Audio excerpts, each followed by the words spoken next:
Hello everyone, welcome to Vikas analysis. और दोस्तों, आज हम फिजिक्स से रिलेटेड महत्वपूर्ण एमसीक्यूज देखेंगे जो कि दोस्तों आपके आने वाले एग्ज़ाम के लिए बहुत ही इम्पोर्टेंट है। क्योंकि दोस्तों साइंस में फिजिक्स से रिलेटेड जो है अक्सर प्रश्न देखने को मिलते हैं, फिर चाहे दोस्तों आपके सेंट्रल लेवल के एग्ज़ाम हो या फिर दोस्तों आपके कोई भी स्टेट लेवल का एग्ज़ाम हो। तो आज जो है दोस्तों हम फिजिक्स के महत्वपूर्ण एमसीक्यू प्रश्न को देखेंगे। तो दोस्तों अगर आप हमारे चैनल पर पहली बार आए होंगे तो प्लीज़ हमारे चैनल को एक लाइक और सब्सक्राइब सपोर्ट जरूर करिएगा। चलिए दोस्तों इन प्रश्न को सॉल्व करते हैं।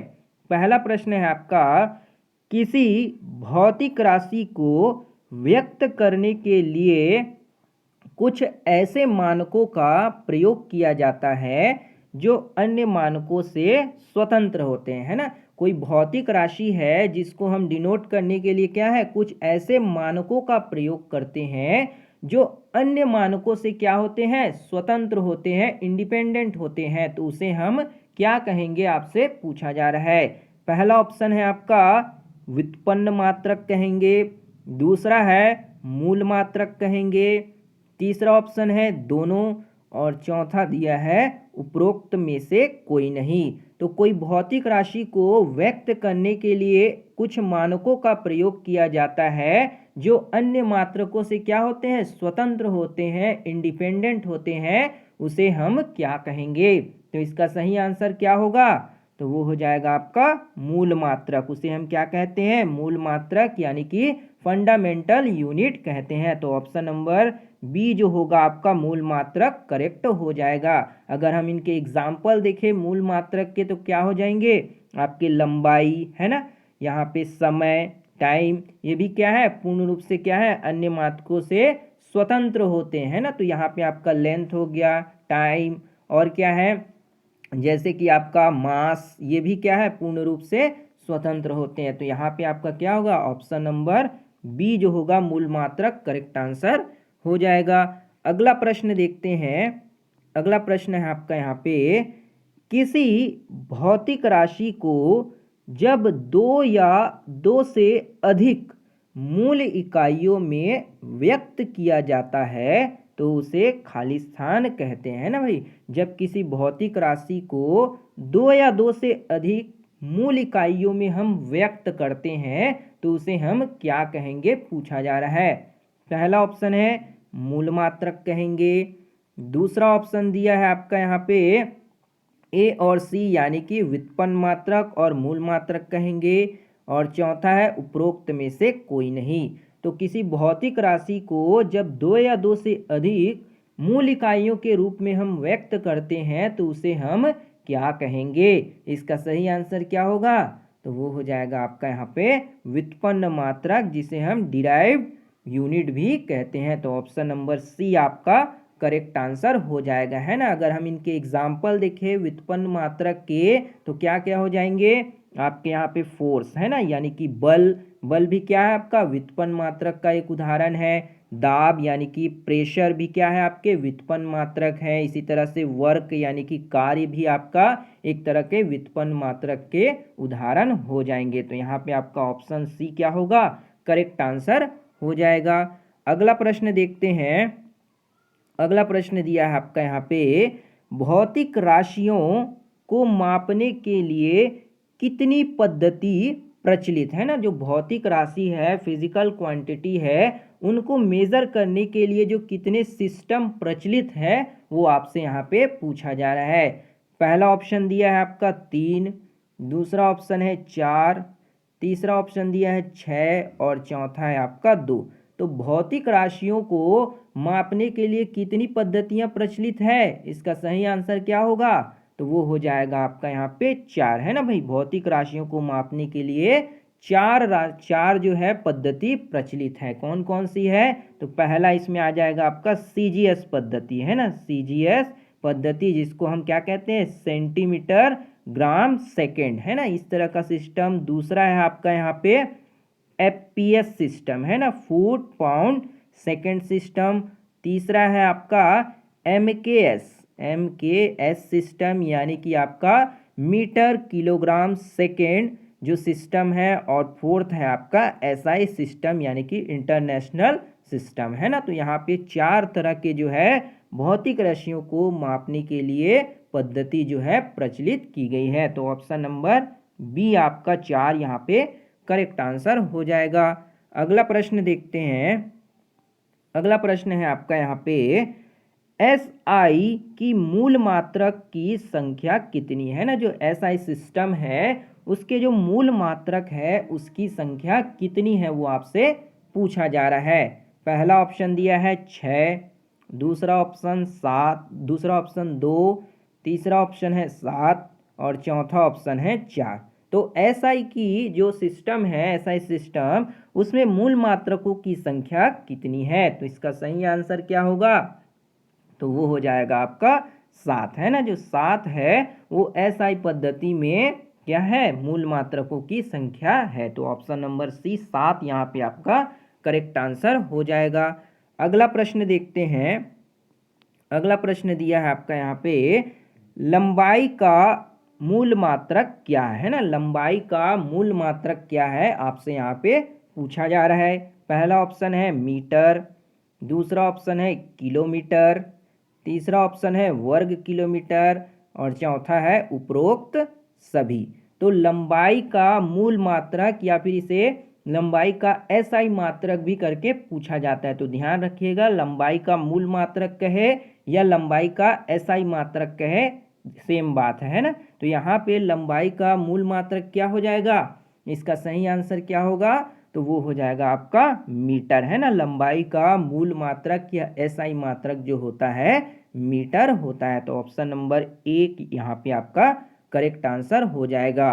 दोस्तों अगर वीडियो बढ़िया लग रहा हो तो लाइक ज़रूर करिएगा और हमारे चैनल को सब्सक्राइब, अपने सभी दोस्तों को शेयर ज़रूर करिएगा जिससे उनको हेल्प मिल सके।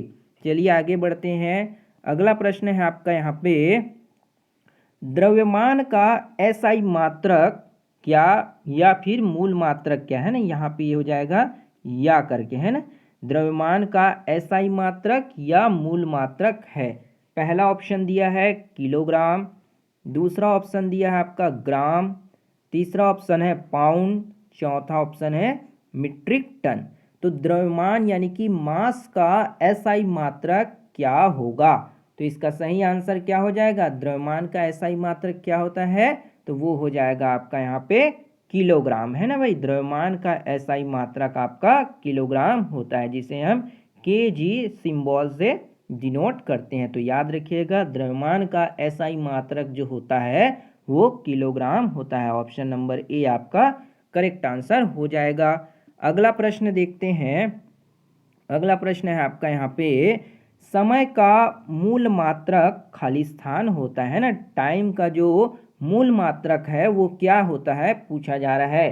पहला ऑप्शन है सेकेंड, दूसरा ऑप्शन है घंटा, तीसरा ऑप्शन है मिनट और चौथा ऑप्शन दिया है दिन, है ना। तो समय का मूल मात्रक क्या होगा, तो इसका सही आंसर क्या हो जाएगा, समय का मूल मात्रक क्या होता है, तो वो हो जाएगा आपका सेकेंड, है ना भाई। समय का मूल मात्रक क्या होता है, सेकेंड होता है। तो यहाँ पे आपका ऑप्शन नंबर ए जो होगा समय का मूल मात्रक सेकेंड, यहाँ पे करेक्ट आंसर हो जाएगा। अगला प्रश्न देखते हैं। अगला प्रश्न है आपका यहाँ पे विद्युत धारा का एसआई मात्रक क्या है। विद्युत धारा यानी कि इलेक्ट्रिक करंट जो है उसका एसआई मात्रक क्या है पूछा जा रहा है। पहला ऑप्शन दिया है एम्पियर, दूसरा ऑप्शन दिया है कूलाम, तीसरा ऑप्शन दिया है न्यूटन प्रति कूलाम और चौथा है वोल्ट। तो विद्युत धारा का एसआई मात्रक क्या होगा इन चारों ऑप्शनों में से, तो इसका सही आंसर क्या होगा, तो वो हो जाएगा आपका एम्पियर। एम्पियर जो होता है वो विद्युत धारा का एसआई मात्रक होता है। तो यहाँ पे आपका ऑप्शन ए जो होगा एम्पियर करेक्ट आंसर हो जाएगा, है ना। इसको हम ए सिंबल से डिनोट करते हैं। इस पॉइंट को भी आप याद रखिएगा कि इसका सिंबल क्या होता है, एम्पियर से ए, है ना। तो यहाँ पे हमारा ऑप्शन ए करेक्ट होगा। अगला प्रश्न देखते हैं। अगला प्रश्न है आपका ताप का एसआई मात्रक या मूल मात्रक क्या होता है ना। ताप का एसआई मात्रक या फिर मूल मात्रक क्या है पूछा जा रहा है। पहला ऑप्शन है पास्कल, दूसरा है मीटर, तीसरा ऑप्शन है जूल, चौथा ऑप्शन है केल्विन। जो तापमान होते हैं यानी कि टेम्परेचर, उसका मूल मात्रक क्या है पूछा जा रहा है। तो इसका सही आंसर क्या होगा? ताप का एसआई मात्रक क्या होता है? तो वो होता है आपका केल्विन, है ना भाई। ताप का एसआई मात्रक केल्विन होता है ना, और इसे हम के से डिनोट करते हैं। इसका प्रतीक चिन्ह जो होता है वो के से इसको प्रदर्शित किया जाता है। तो ऑप्शन डी केल्विन जो होगा वो ताप का एसआई मात्रक हो जाएगा। अगला प्रश्न देखते हैं। अगला प्रश्न है आपका, ज्योति तीव्रता का मूल मात्रक क्या होता है ना। जो ज्योति तीव्रता है, ल्यूमिनस इंटेंसिटी कहते हैं ना। ज्योति तीव्रता को क्या कहते हैं? Luminous intensity. इसका मूल मात्रक या फिर एसआई मात्रक क्या है पूछा जा रहा है। पहला ऑप्शन है किलोग्राम, दूसरा है आपका केल्विन, तीसरा ऑप्शन है कैंडला और चौथा है ओम। तो ज्योति तीव्रता यानी कि ल्यूमिनस इंटेंसिटी का एसआई मात्रक या फिर मूल मात्रक इन चारों ऑप्शनों में से कौन सा होगा? तो इसका सही आंसर क्या हो जाएगा? तो वो होगा आपका यहाँ पे कैंडेला, है ना। कैंडेला जो है आपका ज्योति तीव्रता का एसआई मात्रक होता है। तो option number C candela correct answer हो जाएगा। अगला प्रश्न देखते हैं। अगला प्रश्न दिया है आपका यहाँ पे, पदार्थ की मात्रा या पदार्थ के परिमाण का मूल मात्रक क्या होता है? पदार्थ की मात्रा या फिर पदार्थ के जो परिमाण होते हैं उनका मूल मात्रक क्या होता है, वो आपसे यहाँ पे पूछा जा रहा है। पहला ऑप्शन है आपका द्रव्यमान, दूसरा है मोल, तीसरा ऑप्शन दिया है आपका कैलोरी और चौथा है आपका जूल।